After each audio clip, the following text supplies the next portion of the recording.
You are listening to KWAI 1080 on your AM dial. I am Pukalai Nui. And we have been talking about many different things, one of which I had not planned on, and that was back to the somewhat the birther issue and whether or not Barack Obama is really an American citizen or not, and the claim that he's the first president who does not have a father who was an American citizen. That's not exactly true. I would suggest that a U.S. citizen, the first president of the United States, either Mr. Davis or Mr. Washington, depending on how you look at the formation of the Union, did not have American citizens or U.S. citizens as their parents. And you have several coming all the way down to maybe the first 10 presidents probably did not have parents who were U.S. citizens simply because the nation was so young. But did that in any way affect their sense of dedication to that particular nation state that they represented? Okay. Well, the telephone number here is 524-1080 if you would like to join in our conversation. And let me remind you that tomorrow morning at 6 o'clock I will be talking more about various issues on Hawaiian Potpourri. I do want to take a look at PTSD and how this post-traumatic stress syndrome has affected a lot of military servicemen. So that at 6 o'clock tomorrow morning, I intend to tackle that subject. In the meantime, let's go to our next caller. Aloha caller, welcome to the program. I'm sorry, I'm calling back because somebody accusing some people being racist about Obama. Just let him know I'd rather have Hillary as president than Obama. At least she has somebody to back her up. Like who? Bill Clinton. Okay. Now, what difference does that make in terms of race? Is it based on any aspect of race, or do you think that she would be a better president? Because Bill has experience how to deal with the Congress and what the experience I see Obama have, he didn't have ways to deal with the people. Or with the U.S. Congress? Congress, and plus, some other things.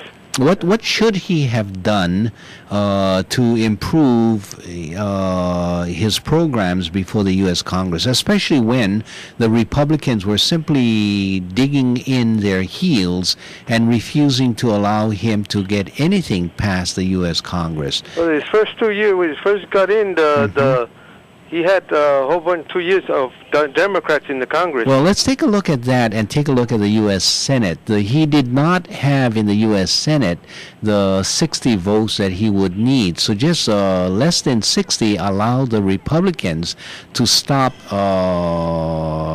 legislation from getting passed through the U.S. Congress.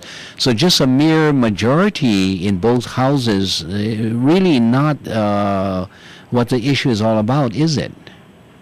Well, he, like I said, she would have, Clinton would have had more experience than him on how to handle. Okay. He would know what to exactly do. She would just try to looking back and find out what to do. And her husband probably would just give her tips and stuff. Oh yeah. Okay. Yeah. All right. Thank you for calling. Aloha. And if you would like to call, our telephone number is 524-1080. Aloha caller. Welcome to the program. Yes. You said that America, someone mentioned America is becoming fascist. So much control, so much probing, so much observation of citizens all over the world. That's correct. You can bear these facts in mind that the mass media portrays so much violence, and because of the agent of Al-Qaeda and because of the spirits in the times we're living in, so much control is needed to manage the people, to prevent uprising, to prevent possible threats to our society. That's why there's so much control to it. The mass media portrays so much violence and crime and liberalism that the government is in so much control. Okay. So what you're saying is that the times of violence today calls for the fascist approach that the United States is taking against its own citizens, because you need to control the citizens. You cannot trust the citizens. I can't hear too well. I'm on the bus, but all our fascism is wrong. Okay. Fascism is wrong. Okay. But control over the civilians is very important, especially with the proliferation of violence in the movies, in the mass media, and this perspective of so much martial arts, all of this. So that's why it's important to have control of the citizens. So if the United States government continues to promote this violence through joining the U.S. military and be a man, and join the Marines and be a man, and all that kinds of stuff, to promote this image of violence to control violence, then it's okay to be a fascist state, because the government itself has promoted this attitude of violence. So it sort of feeds itself. Is that what you're saying? But it's okay to feed itself? Well, I cannot hear too well because I'm on the bus right now. Okay, all right. Mr. Wright Louis. Okay, let me go to... I don't agree to fascism. I tell you that much. Okay, turn your radio loud so everybody can hear our program. And thank you for calling. Well, I'm on the bus. I'm talking to you just through my cellular. Okay. Okay, thank you very much. Thank you. Take care. Bye. Aloha. And, okay, we'll go to our next caller. Our telephone number here is 524-1080. Aloha caller, welcome to the program. Good evening. Yes, good evening. I can hardly hear you, but anyway, you failed to mention a few things with the other callers.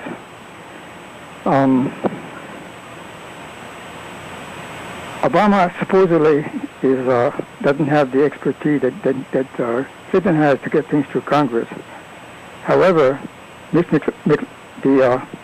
Republican minority leader in the Senate, Mitch McClellan, stated, our number one priority is to make Obama a one-term president, which means that their intent is to block everything that he proposes to Congress.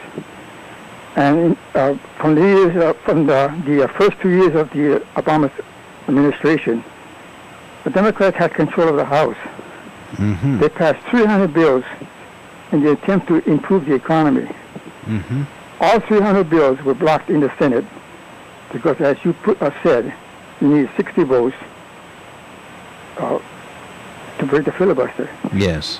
So even if you have the control of the House, the Senate minority leader from the Republicans has told us that the number one priority was to make Obama a one-term president, which means that no matter what the House sends up to us, we're going to block it.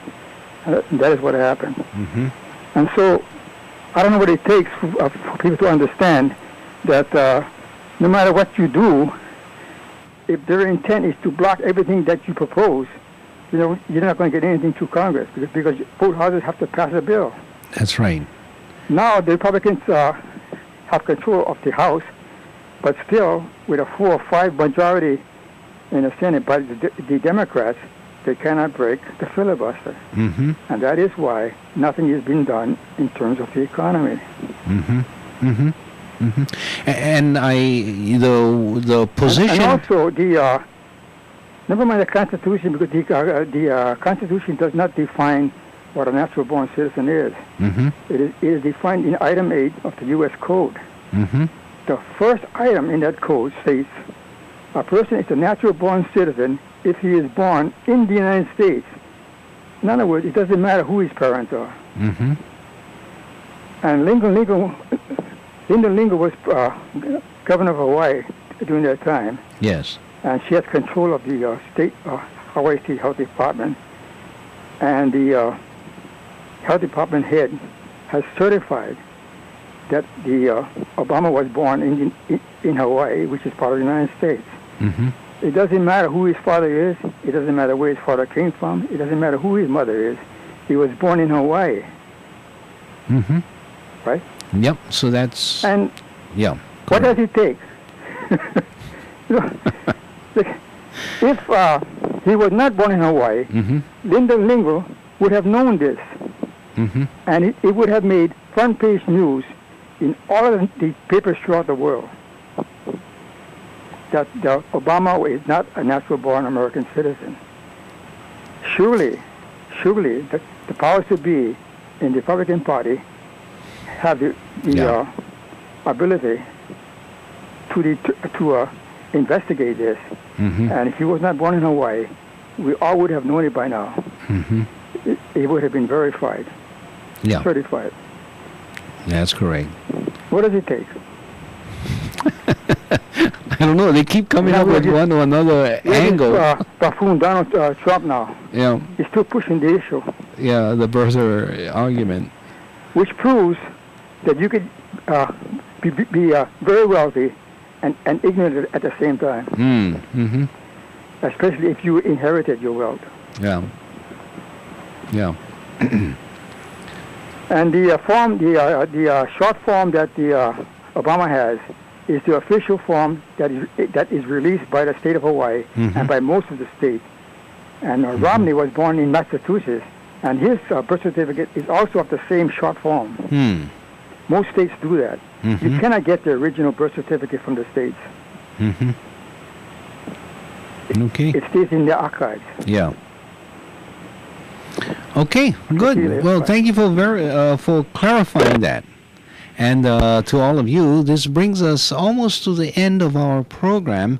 As I mentioned earlier, I will try to talk about the issue of PTSD, post-traumatic stress syndrome. And we have had, it becomes a very popular issue among veterans of the various American wars. And what I want to do is ask ourselves, as we look at this, where is the place of shame? Where is the place of regret? Where is the place of guilt? And how that falls into service members' sense of having to recover from acts that he may have engaged in, and as he returns and reviews these things, he feels that either he should commit suicide or he is constantly bothered by these things.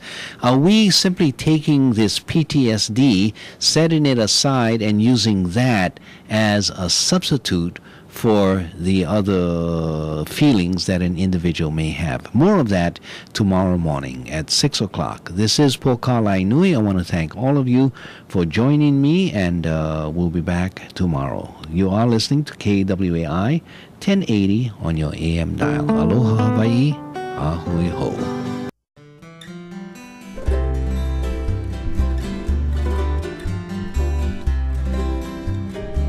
Kaulana na pua o Hawaii, Pupa ama hope o ka aina, Iki mai ka elele o ka loko ino, Pala pala anunu me ka paka.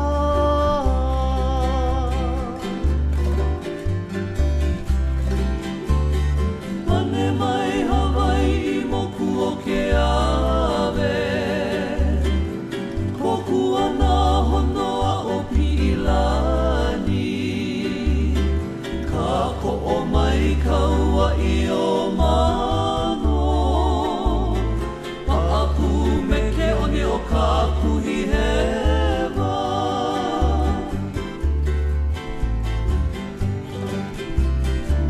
Aolea e kau I ka pulima, Maluna o ka pepa o ka enemi, Po'ohui ai nā ku ai hewa, I ka pono sivila a o ke kana